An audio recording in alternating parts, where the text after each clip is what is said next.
She was sleeping right here, on the night I came to say goodbye. But I hesitated. I didn't want to wake her. Didn't want her to worry about me. She couldn't know what I was about to do. Dust, what are you saying? She couldn't know that I was about to go avenge our parents.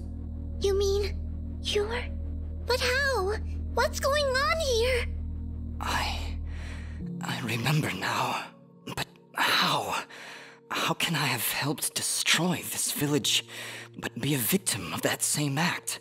That's impossible. Only impossible for a creature with a single soul. Ginger. Those eyes. I know those eyes. So, Mithrarin, you finally see the truth. Who are you? I am Elder Grey Eyes, leader of the Moonblood people. Well, what's left of them, that is. What did you mean just then? That I can finally see the truth? What do you know about me? His eyes, Elder. They're Jin's eyes. They do look remarkably similar to your brother's, yes. That is because his soul lives on within dust. What? However, to suit our needs, we required 2 souls. The soul of innocence is a noble thing, but without skill, without power, dust would have been struck down just as easily as your brother was on that fated day. No. So we combined your brother's soul with that of his murderer, the royal assassin known as Cassius. They perished at the same time, forever entwined. Never before had I heard of such an event.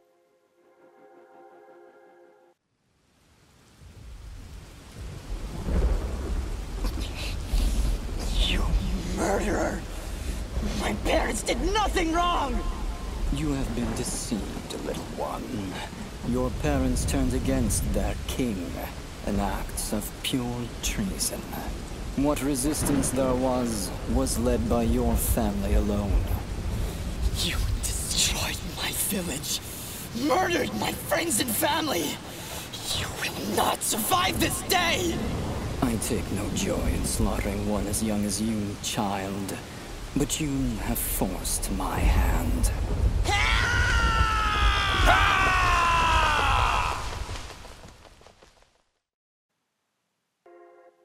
A grave injustice was done that day.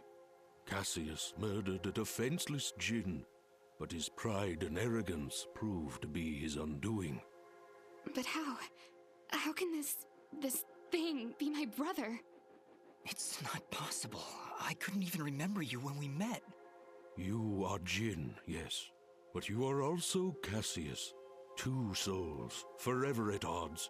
One of innocence, one of power. Together you form the one we call Mithrarin, he who is born of the dust. I never knew what happened. Jin just disappeared one night. I had always hoped he would turn up alive someday, that he would come back. But could you really be him? Ginger, I don't know. I don't know. Now, Dust, I imagine you have many questions. Please, do not hesitate to ask them. Who, or I guess, what am I?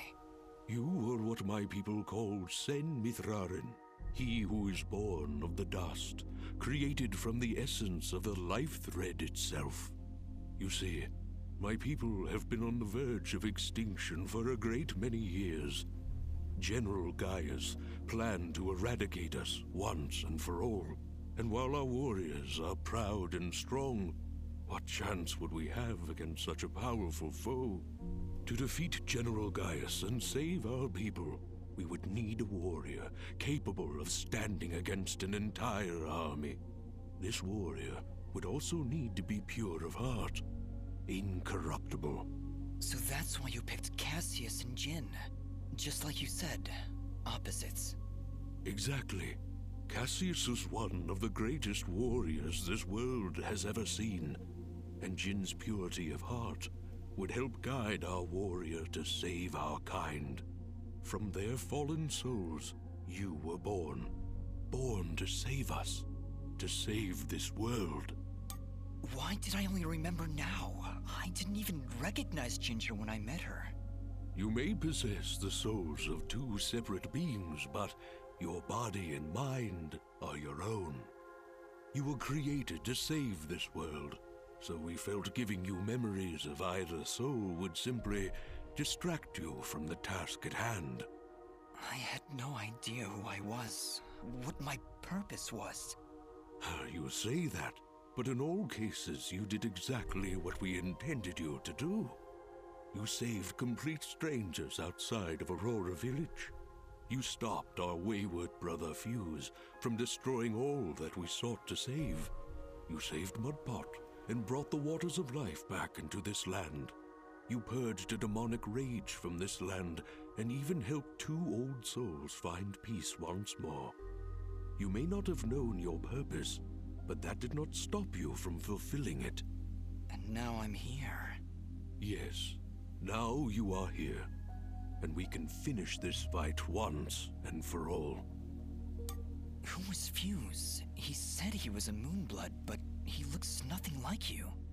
Fuse. He was once a fine warrior, and a close friend of Ginger's family. He would help transport goods between this village and our camp. After the village was destroyed, I guess he lost his mind. He was horribly disfigured after the attack. The only way he could survive was in a special suit of magical armor that I helped to construct. He demanded we attack General Gaius right away, but I would not hear any of it. He would have killed us all in the name of vengeance. We would not have stood a chance. When I refused to send our warriors into battle, he called me a coward and vowed that he would destroy Gaius with or without my help. I fear the very armor we made to save his life had corrupted his mind and body beyond repair. Poor guy. If only we could have gone through to him somehow. No, you're right to kill him. If he had remained alive, there's no telling what damage he could have done. Ginger is right. Fuse was beyond saving. For all our sakes, I hope the same is not true of the world he sought to protect. How does the Blade of Ara fit into all this? What is it exactly? It is one of the 5 blades of Elysium, ancient weapons forged when our kind were many, and the way of the flameless light was commonplace. Wait.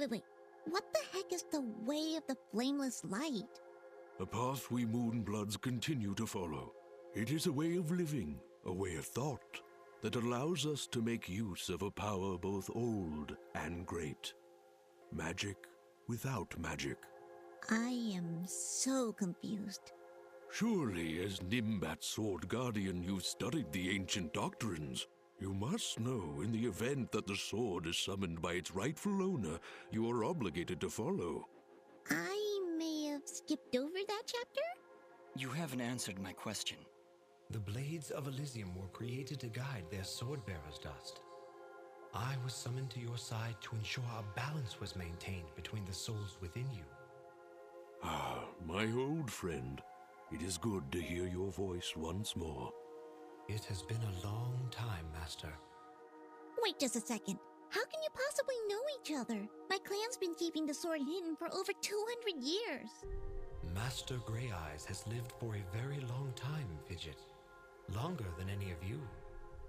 So you were sent to keep an eye on me?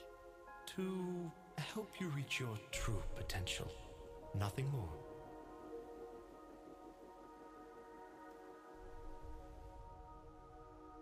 I have no more questions. What now? You must join us in the Moonblood camp to the north in the Everdawn Basin.